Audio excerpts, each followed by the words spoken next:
Hello, my name is George Elek and I'm joined by Odds Checker's very own Sam Eaton in the first of a series where we look at who should be in England's World Cup squad in Russia in the summer. Because it's the first one, we're going to start at one end of the pitch where they all start at the goalkeepers, and Sam's going to tell us who he thinks should be in the squad.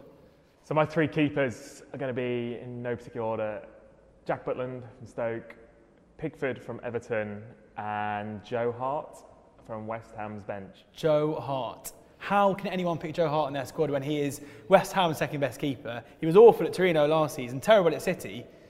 So he won't start, but he's a big character in the changing rooms. You've already got two young goalkeepers going. You need a bit of experience. He's been there, done it. He might have had a poor season this year, but he's got the character to get the guys going. Character, passion. Got a big bit of passion. For me, it would be either Tom Heaton or Pope, one of the Burnley keepers. Whoever's fit, basically, would come in as the third keeper. But crucially, if you're not saying Hart's going to start, I think everyone agrees, hopefully Southgate agrees, it's between Butland and Pickford for that starting role. Who would you have? Yeah, I think Pickford edges me a little bit this year so far. I think it can still be swayed with Butland. Obviously, Butland had a bit on the sidelines. Pickford's impressed at Everton. Very agile, very good with the ball at his feet.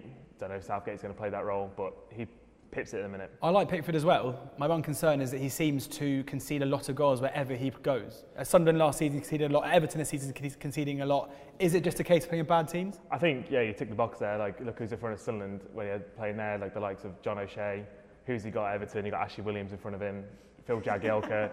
Hardly names which... So I'm guessing Jags wouldn't be in your defenders if you... Jags is not going to make it. He's not the long shot in my defence, but I think Pickford, he makes a lot of saves and he's always going to concede at clubs like that. Hopefully Big Sam will sort it out, but he still makes a lot of saves. So we've got Pickford, Sam's choice. I'd in on Butland. Make sure you look at the Odds Checker site. We have odds across the board for so many players who haven't got a chance of making the World Cup squad. We'll be back next week to talk about that left-back role. Pickford!